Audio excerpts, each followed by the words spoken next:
Dia is a CLAT aspirant. She has been working for more than 1 year, even 2 years. She has taken numerous classes. She has taken numerous mocks.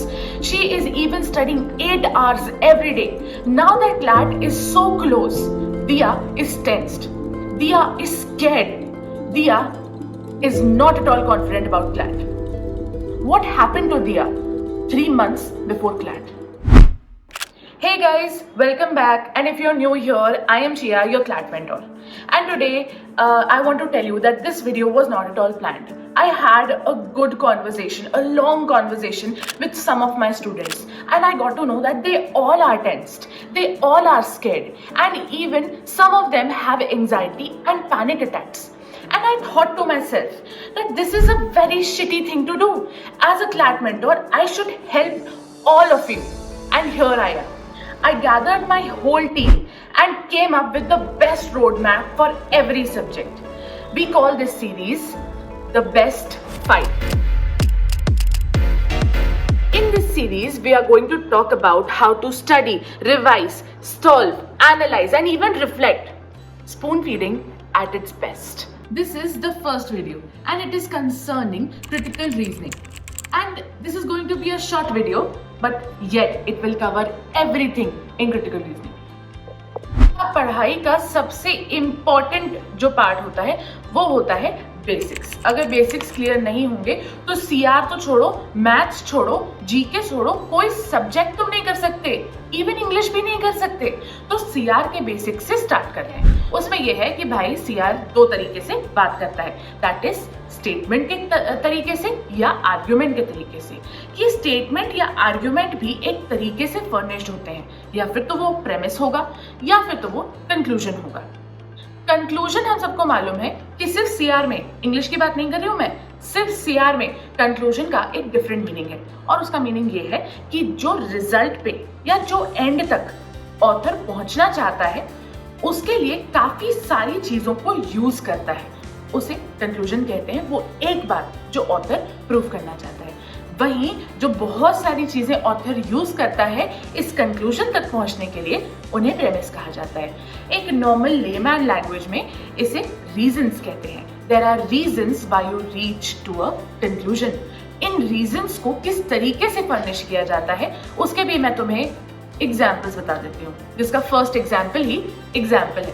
तो हाँ, example देके आप किसी conclusion तक reach कर सकते हैं. Illustration, data, analysis, facts. Oh, fact क्या होता है? Fact is anything that can be proven by being seen, by being heard और being touched. Yes, it's that easy. अब अगर मैं बोलूं Dhruv is a drug addict, तो क्या तुम उसे मानोगे? हो सकता है मेरा ओपिनियन हो सकता है फैक्ट हो, बट क्या तुम 100% कह सकते हो कि ये फैक्ट है? नहीं कह सकते हो. लेकिन अगर तुमसे कोई कहता है कि चिया ने YouTube वीडियो पे ये कहा कि Dhruv is a drug addict, तो तुम इस बात को फैक्ट मानोगे. अब मैंने तुम्हें हीरो और हीरोइन से तो मिलवा ही दिया है, that is conclusion and premise. अब इन दोनों की शादी होती है और शादी के बाद होता है एक बच्चा, उसका नाम है अजम्पशन. यस, अजम्पशन इन दोनों को मिक्स करके ही बनाया जाता है. अगर प्रेमिस और कंक्लूजन दोनों साथ में नहीं होंगे तो अजम्पशन निकालना इम्पॉसिबल है. आई नो तुम्हें ये सब मालूम है क्योंकि 3 महीने क्लैट के बच्चे हैं. What am I even suggesting, correct? अब अजम्पशन को आप निकालते कैसे? आप ऑप्शन में अजम्पशन को चूज कैसे करते हो? उसका एक ही तरीका होता है कि बाकी सारे ऑप्शंस को एलिमिनेट कर देना. एलिमिनेशन की कोई ना कोई टेक्निक, कोई ना कोई रीजन होता होगा, और वो रीजन ये है, फर्स्ट, एलिमिनेशन के लिए आपके जो अजम्पशन का पॉइंट होना चाहिए उसमें P + C होना चाहिए. चलो समझाती हूँ. फॉर एग्जाम्पल, पैराग्राफ में लिखा है कि Dhruv is not a good student because he doesn't score well in mocks. Correct?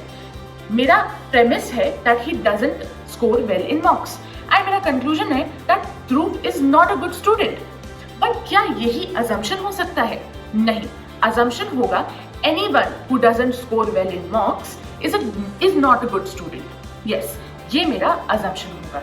अब आपने देखा ही होगा कि हमने ध्रुव, जो कि एक specific subject of our argument था, उसको हटा के anyone को ले आए, which is why assumptions are known to be general, which is the second point. Third point है it should be hidden. वो ऑब्वियसली गिवन नहीं हो सकता है, नहीं तो प्रेमिस और कंक्लूजन के साथ वो कैसे को एग्जिस्ट करेगा. And the fourth point is, it should not be extreme.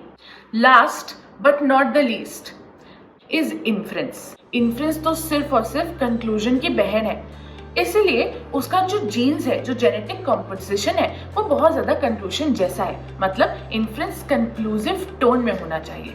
अब कंक्लूसिव टोन कैसी होती है? कोई भी ऐसा सेंटेंस जहां पे एग्जाम्पल, इलस्ट्रेशन, डेटा एनालिसिस या फैक्ट्स जैसी कोई भी चीज फर्निश्ड नहीं है, वो कंक्लूसिव टोन होता है. या फिर तो वो सेंटेंस कंक्लूजन होगा पैसेज का, या फिर तो वो एक इन्फ्रेंस होगा.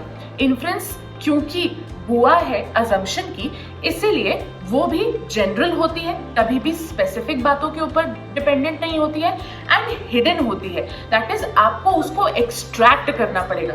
And fourth, just like assumption, extreme नहीं होना चाहिए.